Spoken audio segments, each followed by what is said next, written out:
దేవుని నామానికి మహిమ కలుగును గాక. మన ప్రభువును రక్షకుడైన యేసుక్రీస్తు నామములో శుభములు తెలియజేస్తున్నాను. అందరు బాగున్నారు కదా? మరొకసారి పరిశుద్ధాత్మ దేవుడు ఈ ఆదరణ గడియ అనేటువంటి దైవిక కార్యక్రమం ద్వారా మిమ్మల్ని మీ కుటుంబాన్ని ఉదయకాల సమయంలో దర్శించడానికి దేవుడు నాకు ఇచ్చిన కృపను బట్టి ఆ దేవదేవుడికి వందనాలు చెల్లిస్తున్నాను. దేవుడు మిమ్మల్ని మీ కుటుంబాన్ని దేవుడు దీవించునుగాక. ఆమేన్. ఈరోజు దేవుడు మనతో మాట్లాడాలనుకున్న అంశం ఏంటంటే, దేవా నిన్ను కీర్తించెదను. ఈరోజు దేవుడు మనతో మాట్లాడాలనుకున్న అంశం ఏంటంటే, దేవా నిన్ను కీర్తించెదను. ఈ రోజున దేవుడు తన బిడ్డల గురించి కోరుకునేది ఏంటి తెలుసండి? ఈ రోజున దేవుడు తన బిడ్డల దగ్గర నుంచి ఆశించేది ఏంటి తెలుసా? మనము ఏ విధంగా దేవుడి దగ్గర ఆశపడుతున్నామో ఆయన కూడా మన దగ్గర నుంచి ఆశిస్తాడు. ఏం ఆశిస్తాడో? నీకు కలిగిందంతా తీసుకొచ్చి పెట్టమని ఇప్పుడు ఆశించడు. ఆయన కోరుకునేది ఏంటి తెలుసా అండి? నా పిల్లలు నన్ను కీర్తిస్తే బాగుండు, నా పిల్లలు నన్ను ఘనపరిస్తే బాగుండు, నా పిల్లలు నన్ను కొనియాడితే బాగుండు అని కోరుకుంటాడు.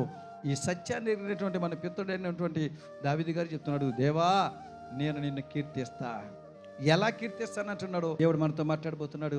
కీర్తన గ్రంథం 144వ అధ్యాయం 9 వచ్చిన మాట ఏంటి తెలుసా? దేవా నిన్ను గూర్చి నేను ఒక క్రొత్త కీర్తన పాడేదను, 10 తంతుల సితారతో నిన్ను కీర్తించేదను. దేవుడికి మహిమ కలుగును గాక. ఈరోజు దేవుడు మనతో మాట్లాడుతున్న అంశం చూసారా? దేవా నిన్ను కీర్తించదు. ఎలా కీర్తించాలనుకుంటున్నాడు? 10 తంతుల సితారతో నిన్ను కీర్తిస్తానని మాటిస్తున్నాడు దావీదు దేవుడితో. ఈ రోజున దేవుని బిడ్డలారా, ఎందుకని దావీదు అంతగా కీర్తించాలనుకుంటున్నాడు? 10 తంతుల సితారతో 10 తంతుల సితారతో ఏ విధంగా నిన్ను ప్రజలు ఆరాధిస్తారు, స్తుతిస్తారు, అంతగా నేను కీర్తించాలనుకుంటున్నాడు దావీదు. కారణం ఏంటి? ఎందుకు 10 తంతుల సితారతో దేవుని కీర్తించాలనుకుంటున్నాడు అని మనం పరిశీలన చేస్తే 1-2-3 విషయాలు చెప్తున్నాను. దావీదు గారి జీవితంలో చేసిన మేలు మన జీవితంలో కూడా చేశాడు. మరి నువ్వు దేవుని కీర్తిస్తున్నావా? దేవుని గణపరుస్తున్నావా? దావీదుకు తోడుగా ఉన్నట్లు మనకి తోడుగా ఉంటున్నాడు. ఆయన కోరుకున్నది నువ్వు జరిగిస్తున్నావా? కీర్తిస్తున్నావా లేదో నిన్ను పరిశీలన చేసుకో. 3 విషయాలు చెప్తాను. ఆయన ఎందుకు అంతగా 10 తంతుల సితార నిన్ను కీర్తిస్తాను అంటున్నాడంటే, ఒకటి దావీదు గారు చెప్తున్న మాట ఏంటి తెలుసా అండి?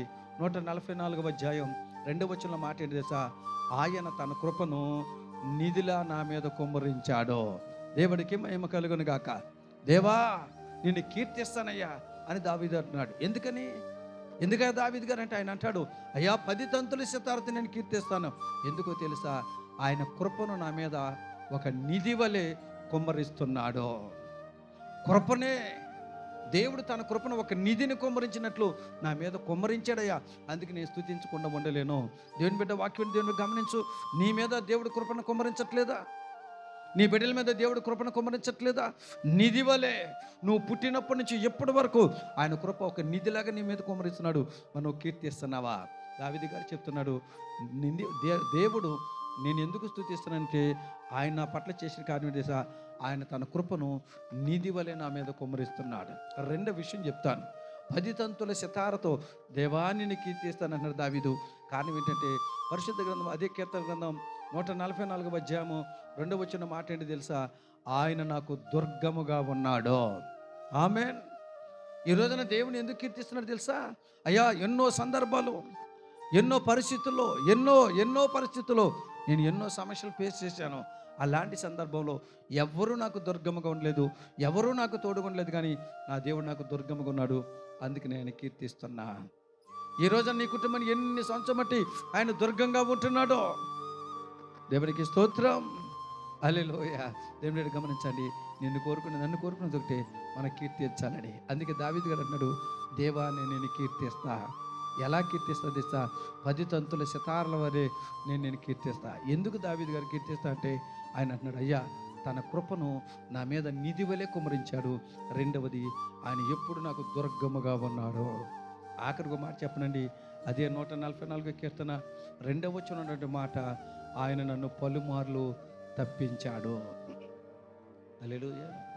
దావీదు గారు ఖచ్చితంగా చెప్తున్నాడండి, చాలా దుఃఖంతో ఆవేదనతో చెప్తున్నాడు, అయ్యా పలుమార్లు నన్ను తప్పించాడు, నన్ను లేవనెత్తాడు, నన్ను బలపరిచాడు.